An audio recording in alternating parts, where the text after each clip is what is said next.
Shalom, my name is Amit, and I'm the Israeli Shaliach of the Jewish Federation of Chattanooga, Tennessee. I have made an exhibit about the last decade in Israel, and unfortunately no one is here to show it. Join me to the exhibit timeline to learn a little more about Israel. Before we start, I would like to tell you why I chose this topic. As a history lover and a big Zionist, I combined both into an exhibit that reflects the Israeli agenda over the past 10 years. I also combined my love of sports and added a section honoring the Israeli athletes of the past decade. I believe the exhibit tells the Israeli story with all of its different colors. Ready? Yalla! So let's start with the first year of the decade, 2010. The first event we're going to talk about happened in January 8, 2010. In the poster, we can see King David. On that day, Israeli archaeologists found a shred with ancient Hebrew letters on it from King David time.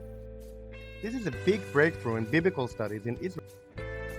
This shred gives another proof of Jewish settlements in the land of Israel from biblical times.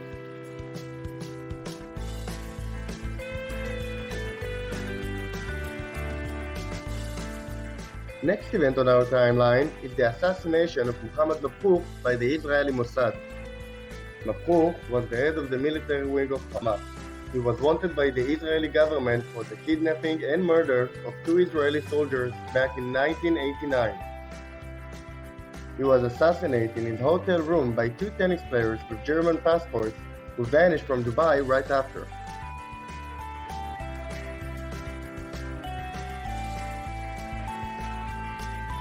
The Gaza Flotilla raid was a military operation by Israel against 6 civilian ships of the Gaza Freedom Flotilla in international waters in the Mediterranean Sea. After being warned for weeks not to make this flotilla, the Israeli Navy raided the boats. On one of them, the Israeli soldiers were attacked and the raid became violent. 9 activists were killed on that ship and 10 Israeli soldiers were wounded. The event got to the world media.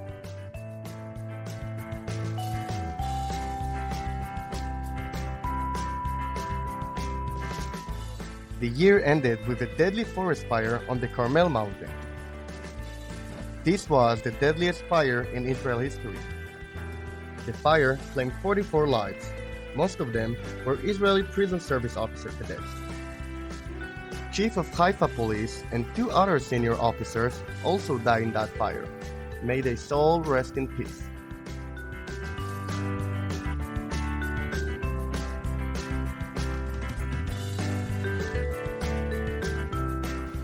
This was 2010, and now moving forward into 2011.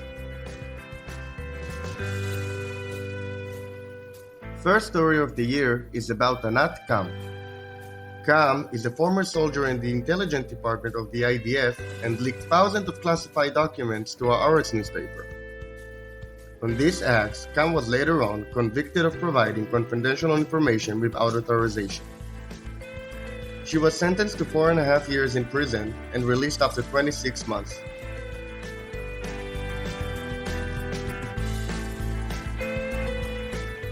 The next event refers to the Itamar massacre. The Itamar massacre was an attack on a Jewish family in the West Bank in which 5 members of the same family were murdered in their beds. One of the victims was a 3-month-old toddler. 2 young Palestinian cousins from a village nearby were indicted on 5 counts of murder, stealing weapons, breaking and entering, and conspiracy to commit a crime.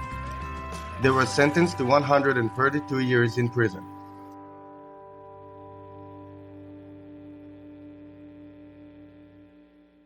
Moshe Katsav, the 8th president of Israel, was accused of raping and sexual harassing of up to 10 women. Katsav got convicted of 2 counts of rape and other charges. On December 2016, he was released from prison under restrictive conditions after serving 5 years of his sentence.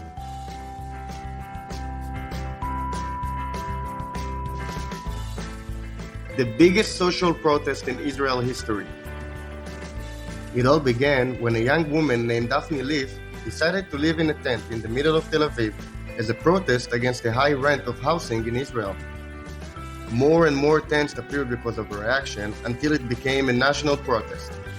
Protesters from a variety of socioeconomic and religious backgrounds joined together demanding social justice.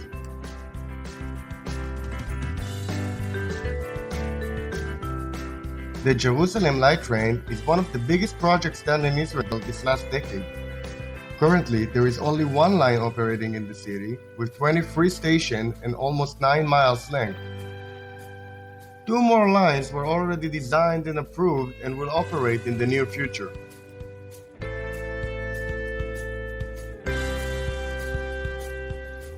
Five years and 4 months after being captured by Hamas, the soldier Gilad Shalit returned home. Shalit got kidnapped by Hamas terrorists on the Gaza border after a missile hit the tank which he operated.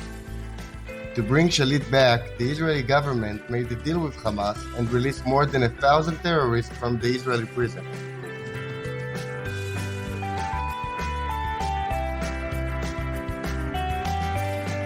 Thank you for watching this video. Follow me on social media for the next videos and many more. See you next time!